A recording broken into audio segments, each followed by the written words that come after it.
Hello everybody and welcome back to the Gaming Spiral. I'm your host Percy the Jester. Today we are talking about the game that you have been watching for a good minute already, Peppered, at the end of the world on Immortality Day.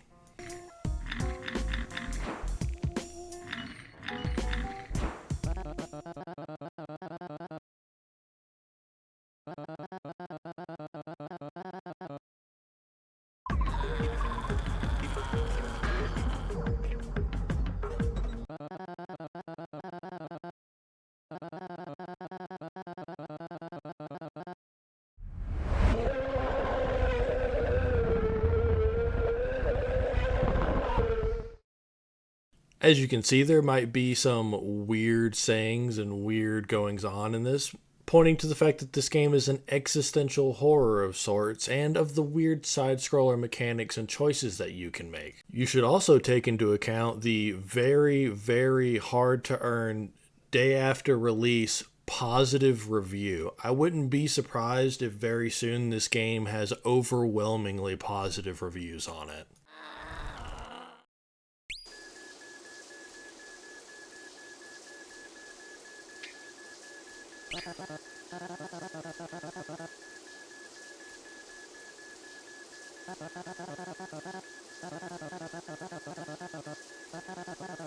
Sometimes foreshadowing is relatively obvious.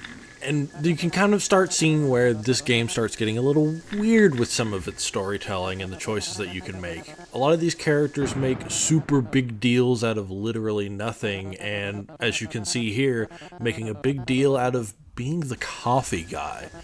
It really kind of shows what happens after people don't die for 100 years. Everything has to become serious, otherwise everyone collapses from boredom.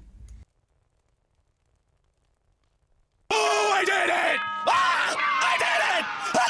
Oh, God! Yes! Yes!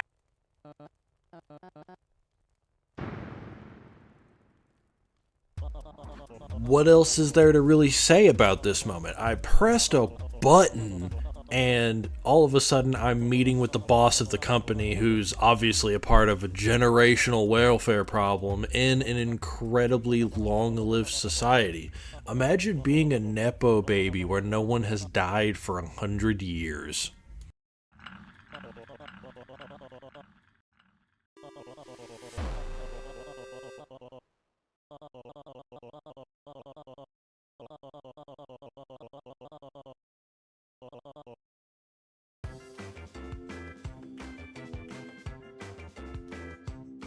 And what was our reward for all that hard work? Being practically in hell and treated to sleeping inside of our office and wondering exactly what we're going to do with our lives. Obviously, no one has saved the world, and we were all just left to be under death's rule. Nobody did anything. And this is what really kind of incentivizes a change of heart that I have later in the game.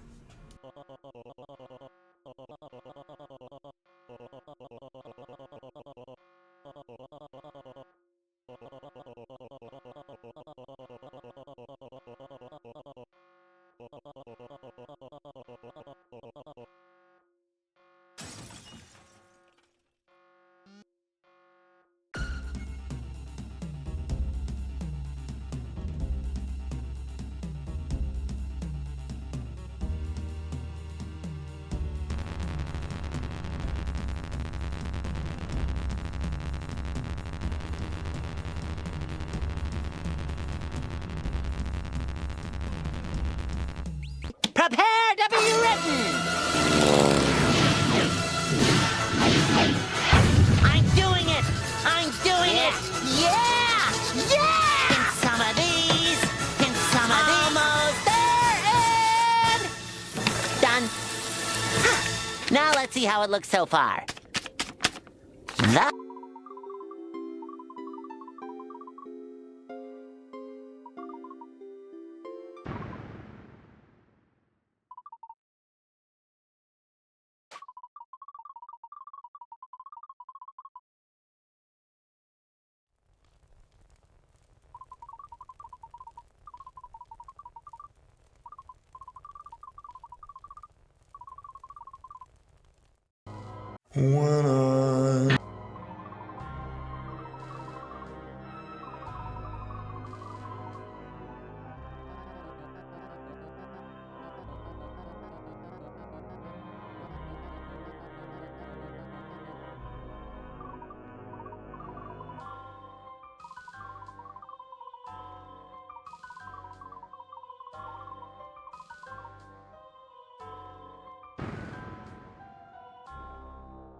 So that was one of the more disappointing endings that I had from the game, and that's entirely okay. You're gonna have a lot of weird endings in a game like this. And now comes the point where we start trying to see what we can do about the end of the world rather than just atrophying and letting it happen.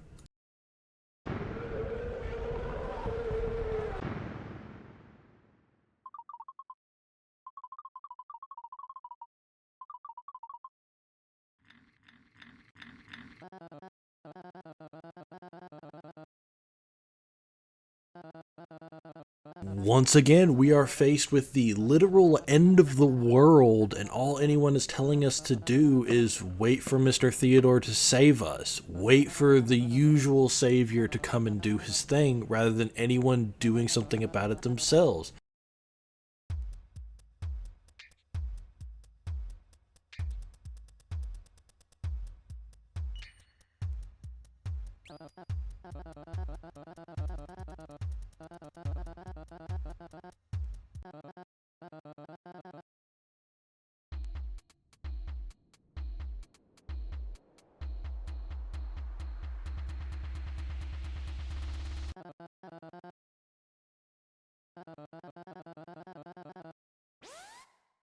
Here we can see that once again people have made a massive deal out of doing something as simple as calling security, and really something needs to be done, and I may have gotten a little carried away, not gonna lie, at certain parts of this by just not paying attention to the prompts and just giving it to Cynthia.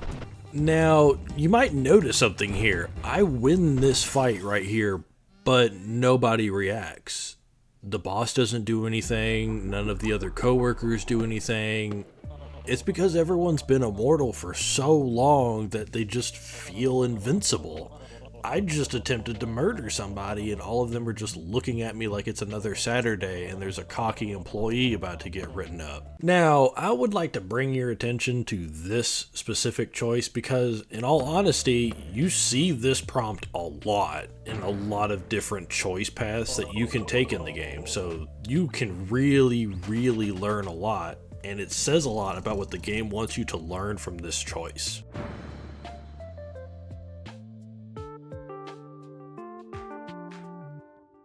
So now that we've got that initial intro out of the way, now we can do something that I like to refer to as crashing the fuck out. I mean, all of these people are immortal, all of these people just leave death traps everywhere, and they don't feel inclined to actually do anything to stop you, so why don't we just fucking do this ourselves?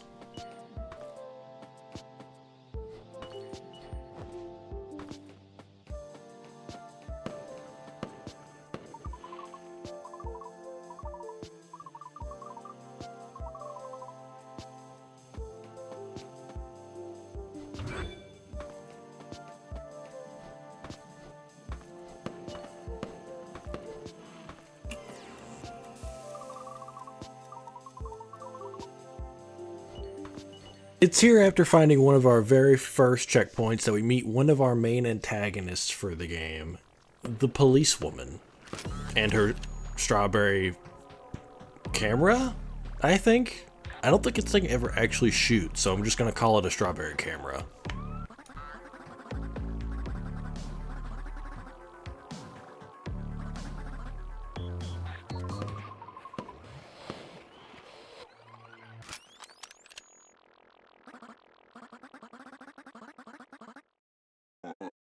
And it's here after properly bratting our way out of an arrest that we prove to be far too twinky to be arrested by the policewoman at this point, and it's a good thing too, because probably without these booty shorts we'd be in handcuffs.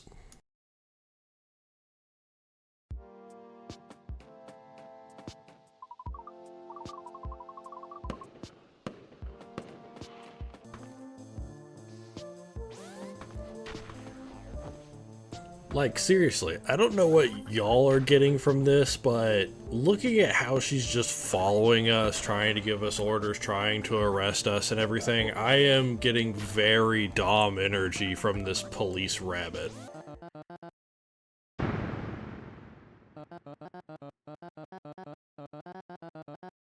Yeah, in your bra. Objection! Your Honor, I object. You would! Bastard!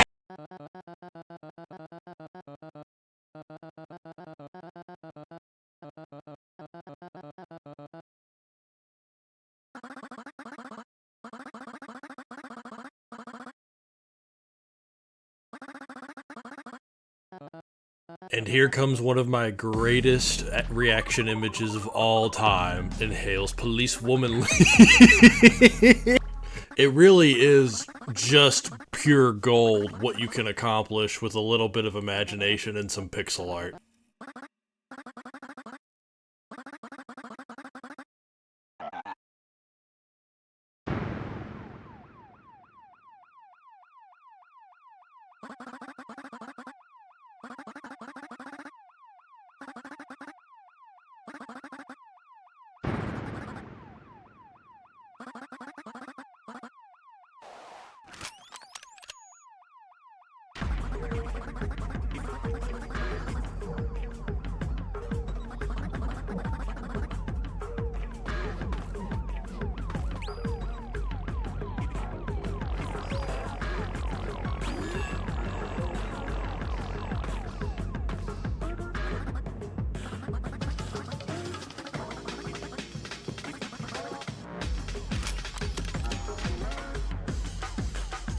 Alright, after some grueling rooms of sporadically moving taser balls, I have to follow the law.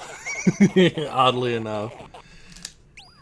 And here is the scene where you actually find out why I call it a camera strawberry instead of a camera gun, because this is literally all that it does. Also, it really kind of goes to show that the taser balls follow the law.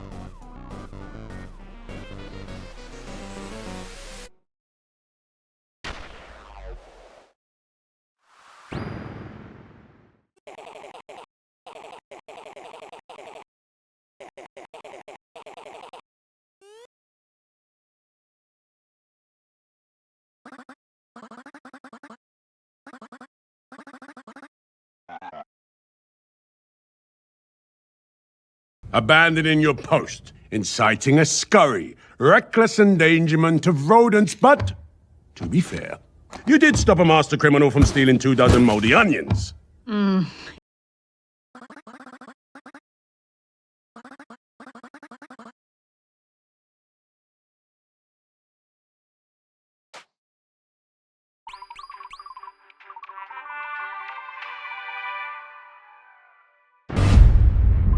Jesus Christ, that's Jason Bourne. Well, after narrowly escaping that police officer with a taser shotgun, we come across this man. I cannot even begin to describe how punked I get by this fucking pig.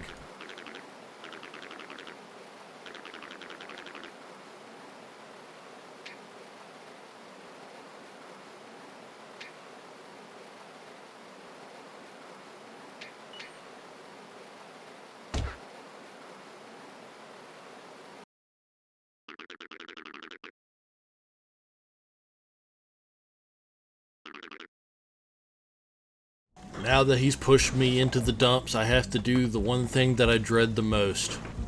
Navigating Twitter. Alright, after I have navigated Twitter and enough buzzsaws to make the Hall of Pain from Hollow Knight blush, I'm finally to one of my most dreaded futures. An overcrowded apartment complex with an aggressive Karen that's pregnant.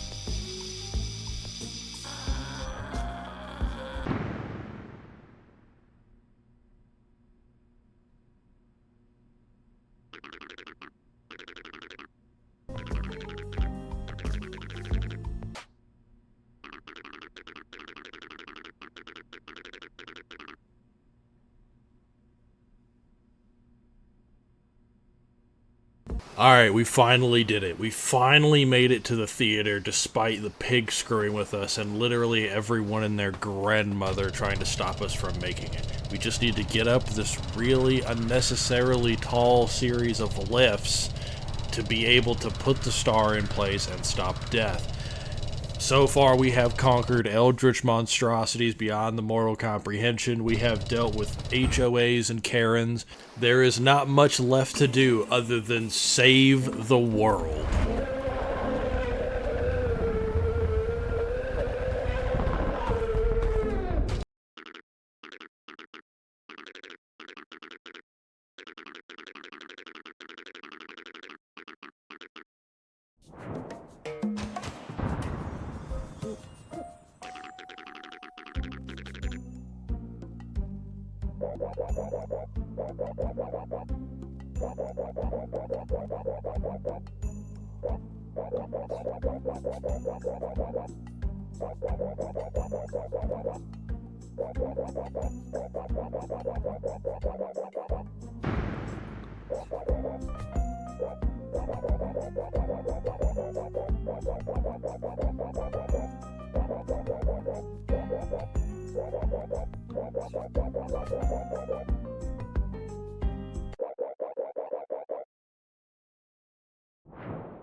Why?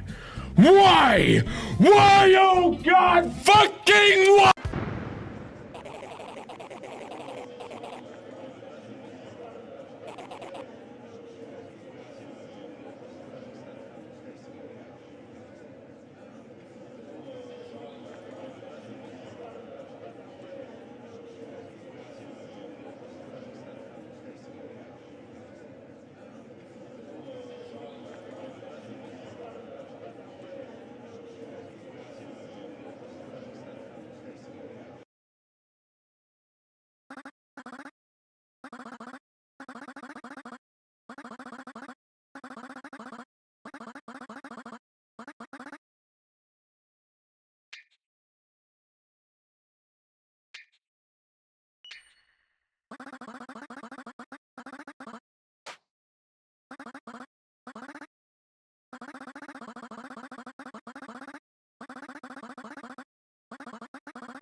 Loud clip warning. This is a very loud clip that is coming up next. I want you to prepare yourselves. I'm going going to have to put on my fucking double seeing glasses because I can't even begin to see the amount of bullshit coming from you.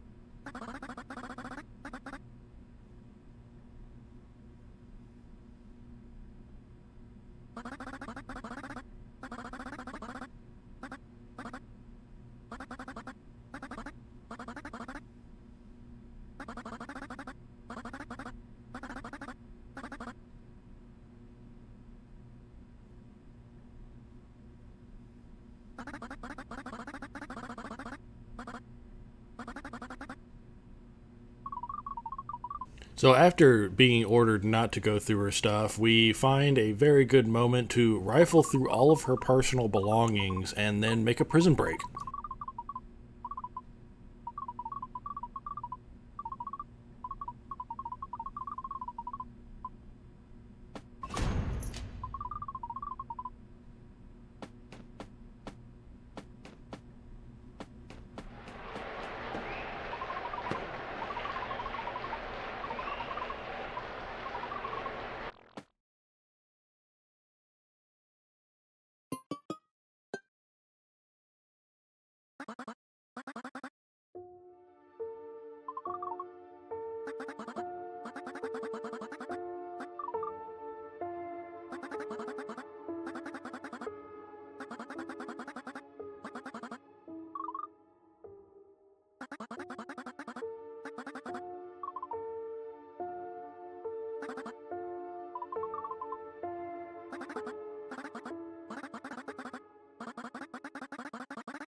Why?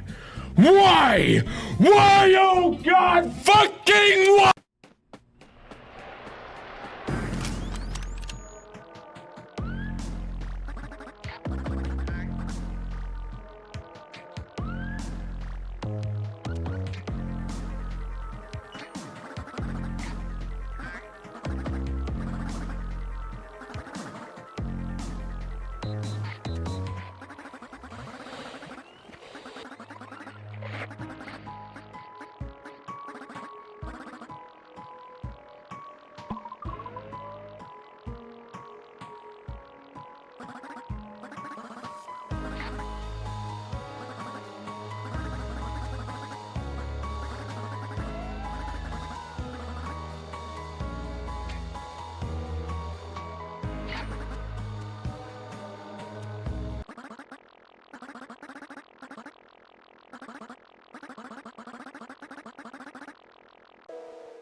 Alright, so here's how we're gonna do this. This is one of the only 2 boss fights that I ever saw in the game that actually had like a good health bar and actual fight mechanics, so Cynthia doesn't really count, but this one is long. I'm not joking, this is a long boss fight. So we're just all gonna kind of sit here and appreciate this together.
Well, butter my butt and call me a biscuit, Troy. You must be as nervous as a long-tailed cat in a room full of rocking chairs. What, are you gonna cook us all some fried chicken? All rise, Judge Satan presiding. Sit down.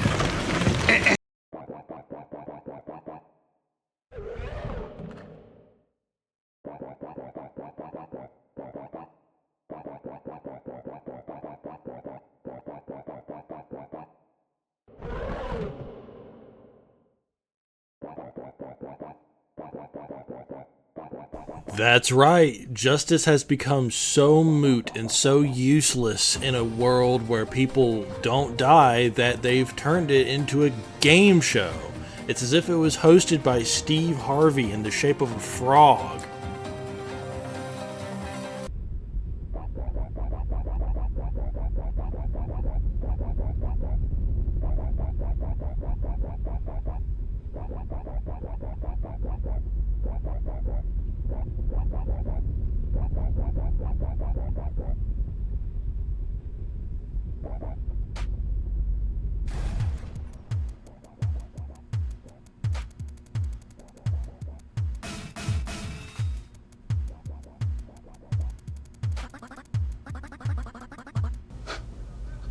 Lord, it's a miracle! Finally, somebody has the actual gonads and ambition to help me.